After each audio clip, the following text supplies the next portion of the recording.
Are you wishing you were more patient and more positive as a parent? Well, if so, you're going to love today's Mad to Glad parenting tip because you're going to learn 5 strategies for being a more patient parent. Let's dive right in. Now, the first strategy is all about awareness. And so, as long as you set the intention for how you want to show up, that is really 80% of the battle. But then we need to line up some support structures so that you can actually fulfill your intention. So, take a moment here and think, what is the way I want to feel when I'm with my kids? Or how do I want to show up? My word this week is compassion. I'm a really big fan of Post-it notes, so as soon as you know what your word is, jot it down on a Post-it note and put it in 3 places around the house. Put it on the refrigerator, put it on your bathroom mirror, and maybe even tuck it into your wallet because goodness knows I open my wallet at least 1 time per day, and so I'm able to be reminded of the word and the way that I want to feel. It's this structure of reminding yourself that helps to create new thought patterns and ways for you to show up when you're with your kids. So that's the first strategy. The second strategy is to make sure you have an accountability partner to offer you emotional support.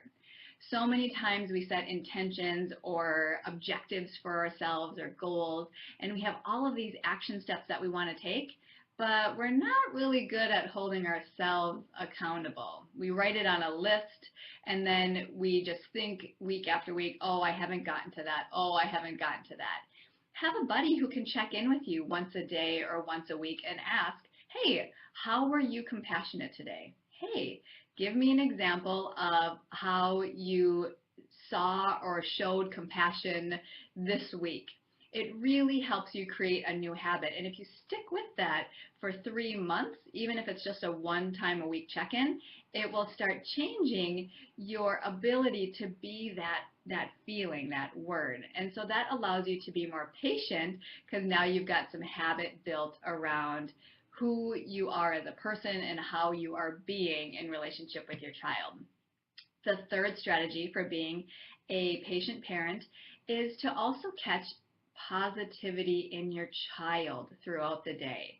In the same way your friend or your partner can comment on how you're being compassionate or ask on how compassion is going for you, when you notice your child is doing something well and you say, wow, I'm noticing you're being kind, responsible, polite, calm, it floods their brain with happy chemicals and makes them more likely to exhibit more of that behavior, which will have a positive impact on you because you will be able to be more patient because things will feel differently in your dynamic with your child.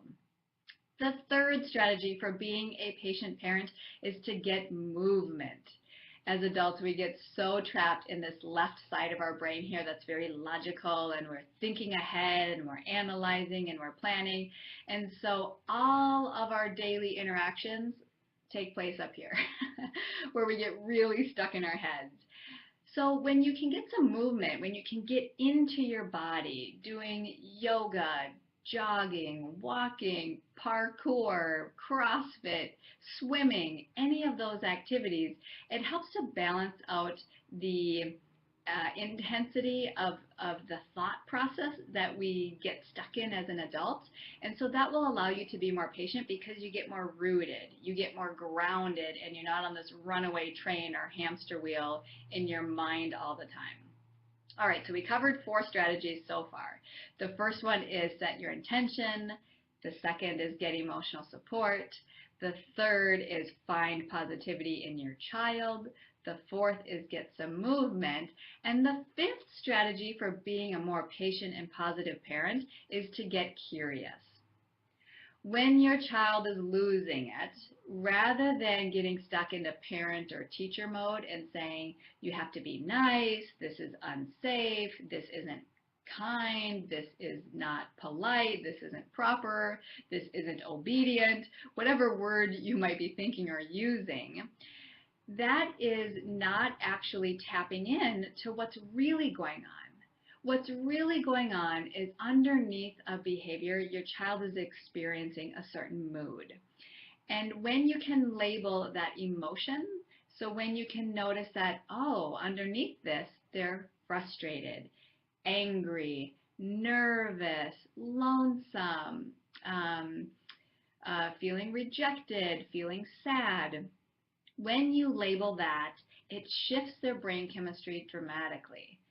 I have a client who calls this strategy diffusing the emotional bomb. So I suggest you try that. I will allow you to experiment with it, and I'd love to hear how it goes. As you can probably imagine, when you can diffuse an emotional bomb with your child, not only do they get calmer, but it allows you to be more tolerant and patient throughout the day because you're not being worn down. You're not spread too thin, putting out fires experience after experience. So those are your strategies for the day, your mad to glad parenting tip. And I thank you so much for watching. I'd love to hear in the comments below, what is the one intention word that you want to set for yourself this week?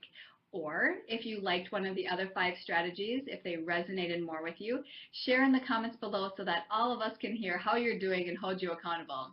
Until next time, have a great day, and remember, what you do and how you show up matters, so stick with it. I'll talk to you soon.